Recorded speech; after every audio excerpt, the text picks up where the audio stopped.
All right, in this video, we're gonna be building one of these Z bait traps similar to this one.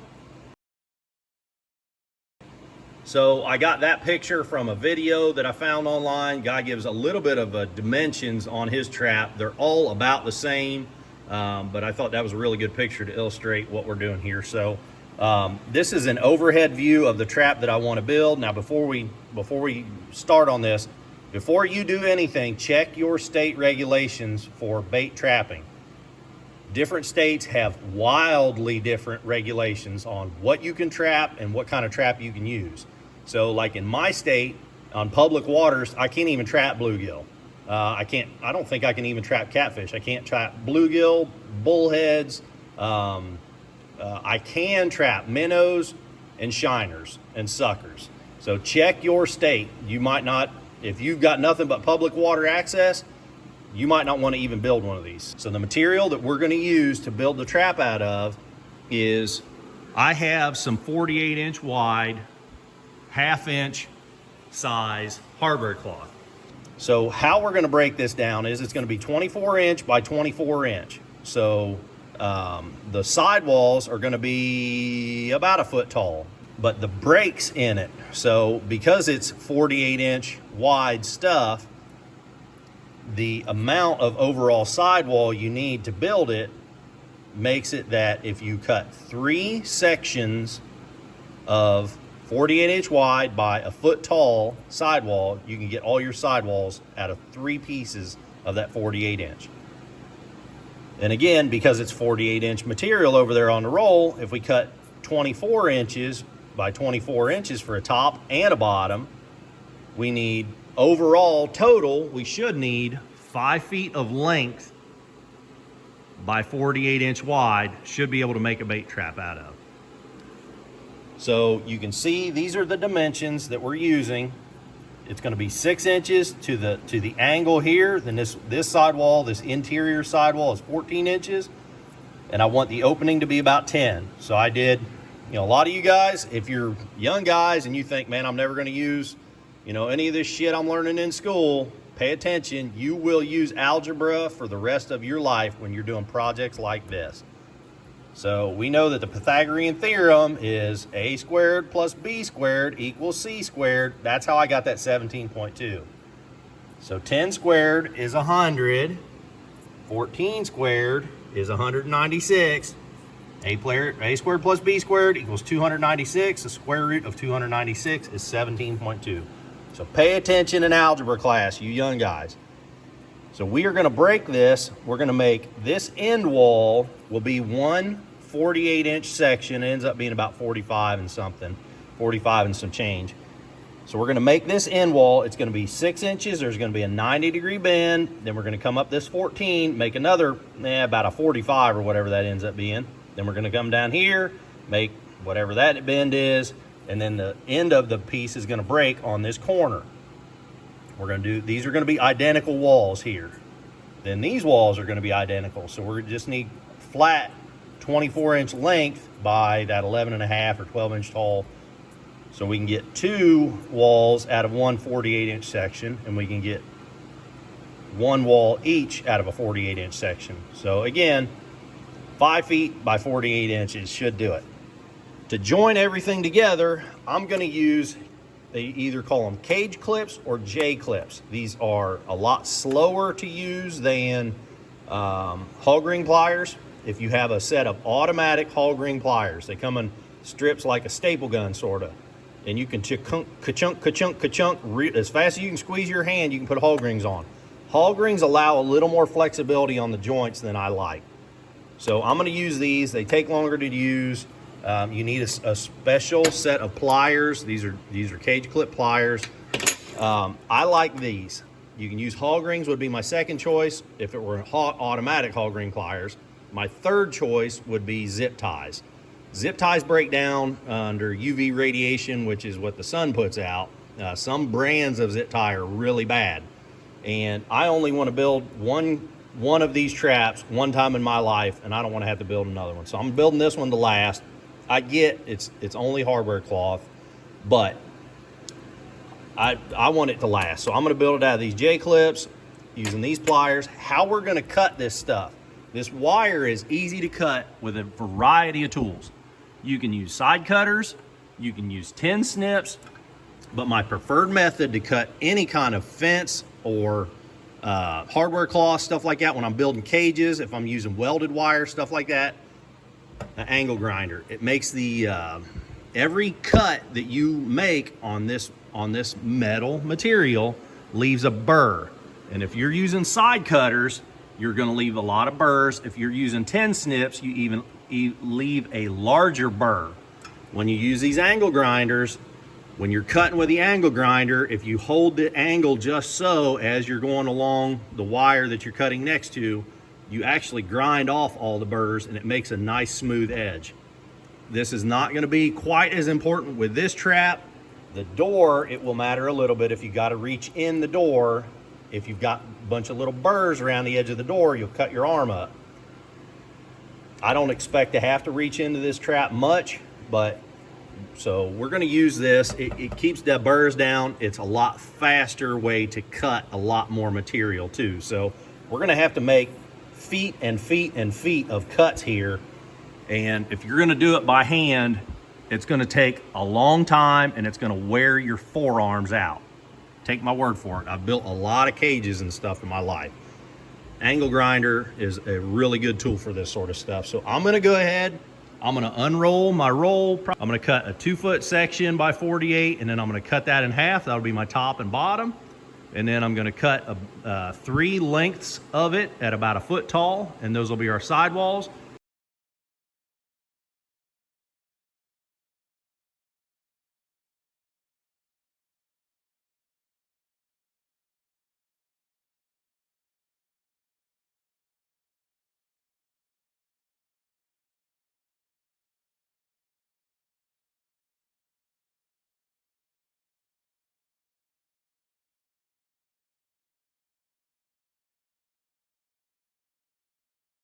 Wanted 2 24 by 24s. What I didn't account for when I was planning this out was that when you cut this stuff down, you lose a 1/2 inch for every cut.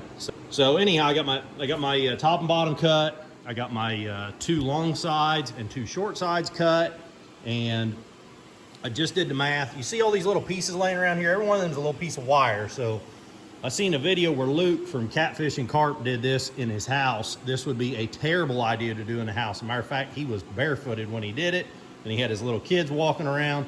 You see every one of these little pieces? That's a little piece of wire that you can step on and get it stuck up in your foot. And again, I just did the math. That's over 1,000 cuts that I just made on that little, cutting just my pieces out. We're pretty well done cutting now. I'll have to cut the door in, but over 1,000 cuts to do that. So I really highly recommend using an angle grinder with a cutoff wheel to do this. Again, you can tell I was wearing my ear protection and eye protection always when I'm doing that. I probably should have been wearing gloves, but I'm gonna go ahead and I'm gonna get all this stuff off the table now, sweep up a little bit, because I don't want to be tracking these things around. I don't want to run one of these up in my shoe and maybe even track some in the house. So I'm gonna clean this mess up. We'll lay out our bottom panel over here. We'll form one of the sidewalls and get us start to assemble this. All right, I got one of our 48-inch by 12-inch pieces here. This is gonna make one of the Z-bended sides. So on the diagram, we want to come in 6 inches and make a 90-degree bend. So I'm just going to use the edge of my board to bend from. This hardware cloth is fairly easy to work with, and the bend doesn't have to be a perfect 90 degree either. It does not have to be super crisp. So we're just going to we can just count the holes or measure it. I'm going to measure in 6 inches, and I want to bend right there.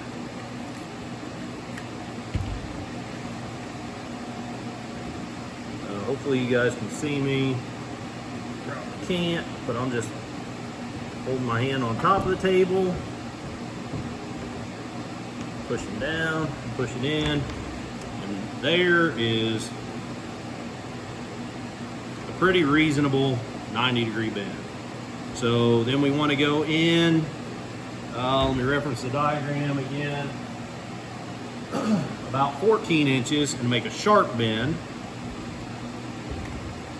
So 14 inches is there. This is going to be the interior bend, so I'm thinking about which way I got to bend it. It's going to be this way.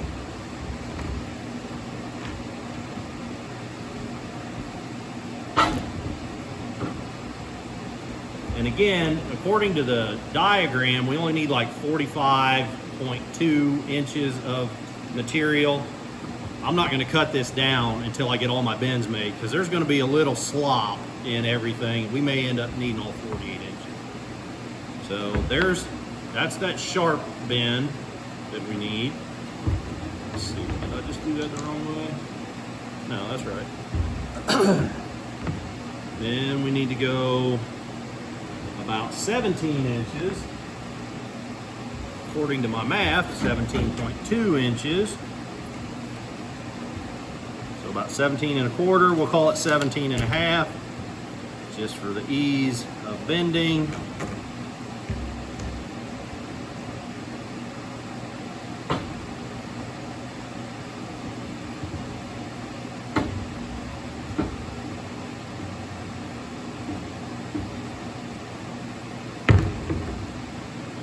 Got that bend, and then this should be about 8 inches, but it looks a little longer than that, and that's okay. We can trim it after we get everything else done. Yeah, right now we're almost 11 inches, so we're still okay. So now I want to make sure I'm using the right side, because I think we talked about it. When I cut these down, now we are 24 inches by 23 and a half. So I want to be sure I'm going to attach it to the proper side. I don't know how well it's coming across on camera. This black is sort of hard to see, but so this is what we came up with. That's what we came up with. Just, you know, real rudimentary bending. It's got a little flex in it, but we can take that out of it as we fasten it to the bottom. And just holding it up here, it looks like we are going to have a little extra. Again, on paper, when we drew this up, you know, we should be cutting off about 2.5 inches. And that's probably about like what it looks like. So I'm going to use the J-clip pliers, and I'm going to attach it starting at the corner. Let me show you how these J-clip pliers work. You load the clip in just like that, and then you hook the wires that you want to attach together inside here and crimp down. So I got both pieces that I want to connect captured in the J, and then I just crimp it and it rolls it around and give it a good tight squeeze. And that's it. I'm going to go around and I'm going to catch all the corners, and then I'll probably come back in about every, I don't know, let's see how it goes, but I'm estimating probably every 2 or 3 inches to put a J-clip. So this is going to be a little tedious to do this. Again, I like the J-clips because there's a lot of capturing, there's a lot of capture to them. The hog ring pliers with an automatic set of hog ring pliers, this would go a whole lot quicker, and it would end up being very similar. You could probably do either or here.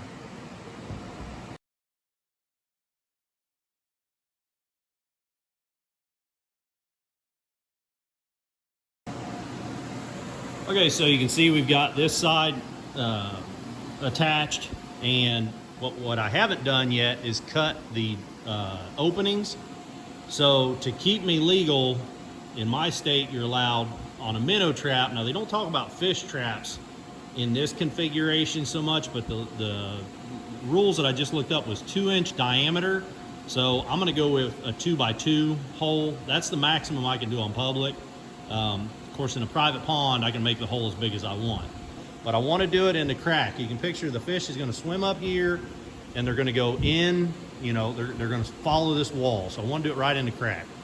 So I'm going to go ahead and I'm going to use hand tools. I'm going to use the side cutters probably and open those holes up.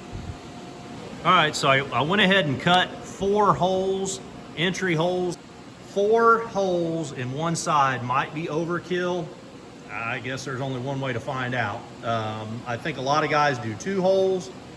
But then again, a lot of guys are doing much larger holes to begin with. So we'll see if this works.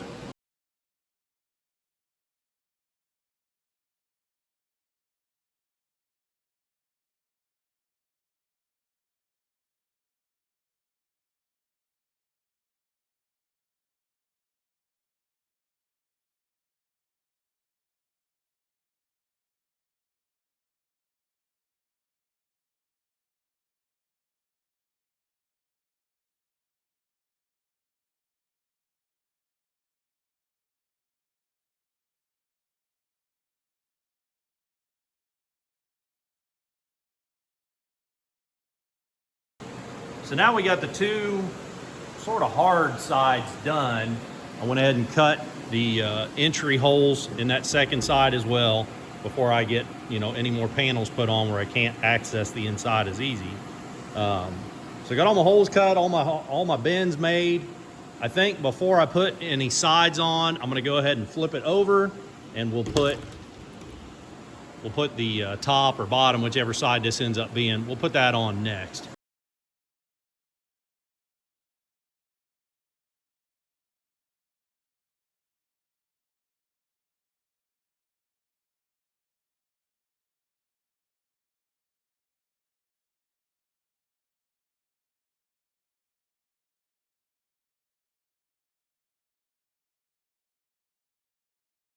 All right, so we got the top and bottom joined to the hard sides.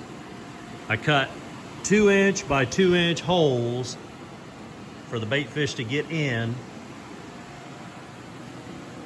Now I'm going to put the short sides on. That's the last thing I did, was put the short sides on. So I did it this way so that I could reach in and attach. These angles are sort of a pain because the wire is coming on a diagonal across the wire. Joining wires that run parallel to each other is no problem, but these weird angles was kind of hard to do, so that's why I left these sides open so I could reach in there. Now I'm going to do that, put these sides on, and then we'll cut a hole in it, we'll be done.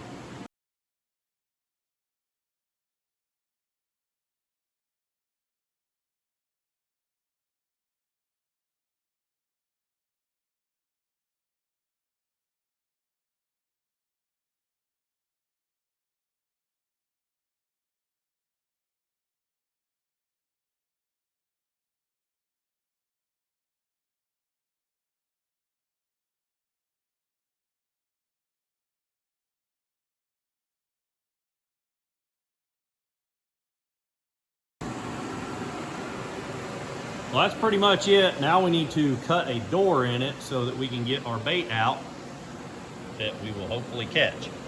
So I'm gonna go ahead and I'm gonna cut probably, I don't know, 3x3 or 4x4 hole right here. And I actually had to cut a section of material off my roll to square it up, because I had used a little piece of a corner off my roll. So before I started this, I, you know, cut that strip off. That's not quite 48 inches. That's probably like 44 or 45 right now. So I'm gonna use that to make a door out of. So I cut my wire. I realize this is hard to see. I cut a little rectangle of wire. I think it's like 6 by 6.5. I want to leave like an inch of the trap. I don't want to cut right into the corner because I don't want to weaken the corner of the trap. So I want to leave like an inch by inch of wire, and then I'll cut. And I also want to overlap like at least a ½ inch, maybe an inch on here. So, and I might even leave like an 1.5 inches of wire around the corners.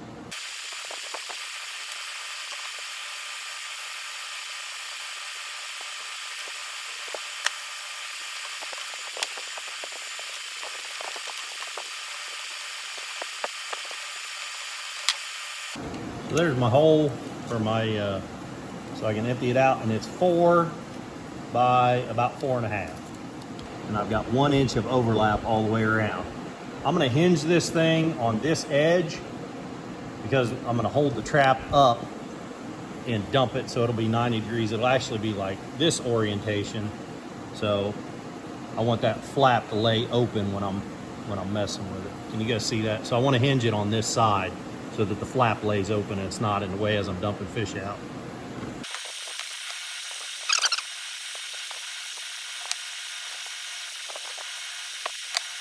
Okay, so I'm gonna use one of these little baby bungee cords, hyper tough. I don't know if that's Walmart brand. I don't know where I got these things, but there's like, apparently there's 20 of them in a container. So I sort of bent the hook out a little bit. And what I'm gonna do, I think, is when I close the door, if I weave the hook in this way, and actually the more pressure I put on it to pull that hook backwards, the metal, just the hook itself, is actually pulling the door closed. So then I'll just stretch it in here and find a good place to hook it. And that should hold that door plenty good. I mean, if there was a snapping turtle wanting to get in there and get after a fish meal, I'm sure a snapping turtle could peel that open, but fish on the inside are definitely not gonna be able to push that open. So, and as far as bait goes, I know like on a cloverleaf trap design, you know, or some X trap design or whatever, they'll put like, you know, a bait pocket in the middle and fill it full of bait there. With this one, I'm just gonna throw bread or dog food or whatever I'm using. I'm just gonna either throw it through the door or throw it through the holes in the trap. And I'm, you know, just like old school little minnow trap, you know, you just throw the bread on the inside. The fish will find it. There's no sense in making a designated bait container inside there or something. So, and again, just so you get a better angle on how this hook works, fish the hook in like that and pull it back, and then just hook it to something, and that door's shut pretty well. So now I need to find a piece of rope, some bread, and we'll head on out to the water and give this thing a try. Well, we're over here at the pond. You've seen this in other videos. If you're a subscriber, you know that this pond's got a hole in it, but there's a bunch of bluegill and bass in here. Unfortunately, there's weeds all the way around it. So I think I'm gonna have to hopefully I'll be able to throw it out far enough to clear those weeds. So anyhow, I grabbed a handful of bread out of the house. I'm gonna go ahead and open the door here and stick that bread in this thing. Again, now you can get a little better look at it, hopefully out here in the sunshine. So I'm gonna go ahead and put that bread in it, throw it in there. It's about 2 o'clock in the afternoon. It's a broad sunshiny day. Yeah, I don't know if you guys can see that, but there's bass swimming around right there. I see bass and bluegill right now. So anyhow, we're gonna go ahead and get it baited, get it tossed out there. And okay, well, I got it tossed out there. It, again, took 2 hands. There, you guys, I hope you can see there's fish right there.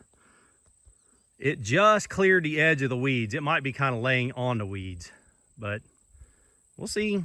We'll see what comes up. We'll give it a few hours of soak. You have to probably catch some little pieces of bread coming out of it.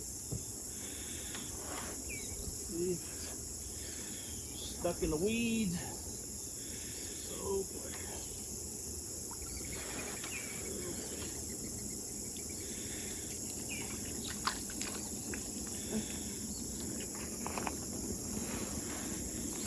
well, we got one little bluegill. But that is a perfect bait size if you're gonna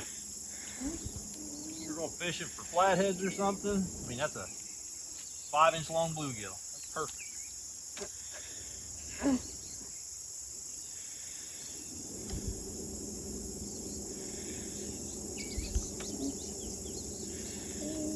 Then empty it. Probably should have brought a bucket, but picture we had a bucket right there. We would just shake that fish right out the hole into the bucket.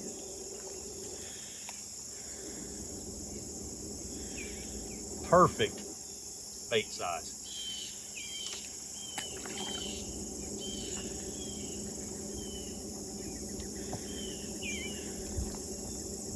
Okay, well, that's it. It works. I probably could find a better location because I'm sure this was in those weeds a lot. So proof of concept. I mean, it works, and it works good. It picked up the perfect size bait, and it's only been soaking for something like 4.5 hours. So if you like this video, click the thumbs up button. If you want to see more videos of me working on all kinds of stuff, click subscribe. Till next time, keep on tinkering.